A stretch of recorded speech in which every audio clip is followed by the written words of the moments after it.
जोहार क्रांतिकारी जोहार। आज मिशन बदलाव युवाओं की टीम, जिसमें हमारे ग्रामीण जिला अध्यक्ष भाई विनोद और हमारे युवा साथी भाई लक्ष्मण असूर, आज हम लोग गुमला से सुदूर एक बिशुनपुर विधानसभा, जो कि पहाड़ों में बसा हुआ एक गांव है, पत्थलपीड़ा, जहां पे पहुंचे हैं। लगभग 2-3 नदियों को पार करने के बाद, छोटी छोटी नदियां थी, हम लोग जस्ट अनुमान भी कर रहे थे कि इतनी छोटी नदियां हैं, कल के दिन अगर एम्बुलेंस किसी को ज़रूरत हो, किसी तरीके कुछ भी परेशानियां हो, तो लोग कैसे आते जाते होंगे। हम लोग सोच के भी थोड़ा सा परेशान भी हैं। और आज जब ये स्कूल पे आए, जो हम लोग जिस प्रांगण में खड़े हैं अभी, मतलब लगभग गुमला से 56 किलोमीटर लगभग दूरी पे एक गांव है। और यहाँ पे जो मूलभूत सुविधाओं के बारे में बात हुई अभी,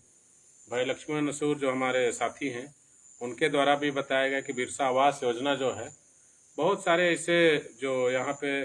आदिम जनजाति के जो हमारे परिवार जो साथी रहते हैं, बहुत लोगों के पास में घर भी नहीं है। भले सरकार ये दावा ठोके कि बिरसा आवास योजना के तहत हम लोग सभी लोगों तक घर सुनिश्चित किए हैं, वो कुछ कुछ घरों में 2-4 घर दिखाई दिया, लेकिन बहुत सारे ऐसे घर हैं जो पूरी तरीके से अभी भी बहुत कठिन परिस्थितियों में लोग जी रहे हैं। पानी के लिए भी जैसे बात हुई सभी लोगों से, तो पानी के लिए लोगों को बहुत परेशानियों का सामना करना पड़ता है। और ये लोग पानी के लिए पास में जो नदी नाला है, उससे लोग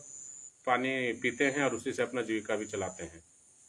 और आने के क्रम में हम लोग देखते भी हैं कि रास्ता की जो परिस्थितियां हैं, मतलब जो कठिन रास्ता जो दिखाई दिया अभी के समय में, हम लोग गाड़ी को जिस मतलब कठिन परिस्थिति से हमारे विनोद भाई जैसे संघर्ष कर रहे थे चलाने में, मुझे तो लगा कि कहीं गाड़ी ही आज हम लोगों को जवाब ना दे दे, फिर हम लोगों का जाने की क्या मतलब बहुत परेशानियों का सामना करना पड़ेगा। लेकिन सब कुछ ठीक रहा, हम लोग पहुंच गए हैं गंतव्य स्थल पे।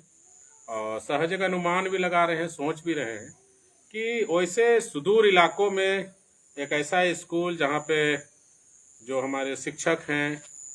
रायमुनि असूर नाम है जिनका, रायमुनि कोरबा, और वो यहाँ पे बच्चों को शिक्षा जगाने का जो एक ज्योत जगा रहे हैं। और हम लोग जब आए थे देखे कि सभी बच्चे बहुत किसी के मतलब अच्छे तरीके से वो लोग पढ़ाई कर रहे हैं। और जो वाहन है वो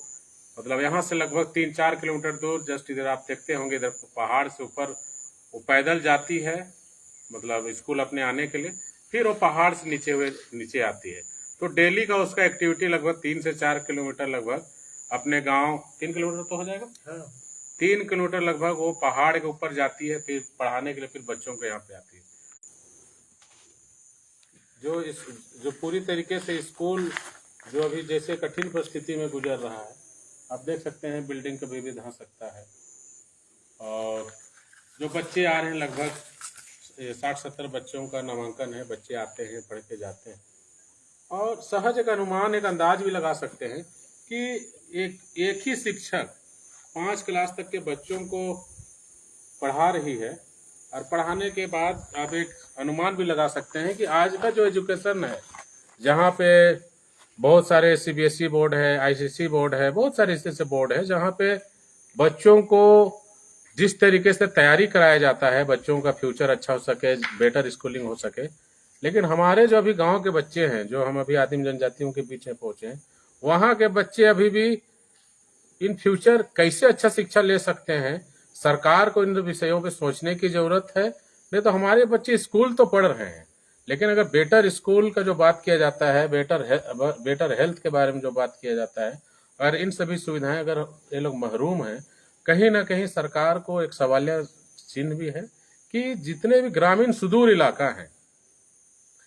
बहुत सारे ऐसे गांव में अभी बता रहे हैं कि बिजली भी नहीं है। तो समझ सकते हैं जब बिजली नहीं है, स्कूल कैसे व्यवस्था है, तो बच्चे कैसे पढ़ेंगे। हम लोग शहरों में देखते हैं कि अगर हम अपने बच्चों के लिए लोग ट्यूशन लेते हैं, अपने बच्चों का हेल्थ के लिए अच्छे अच्छे प्रोटीन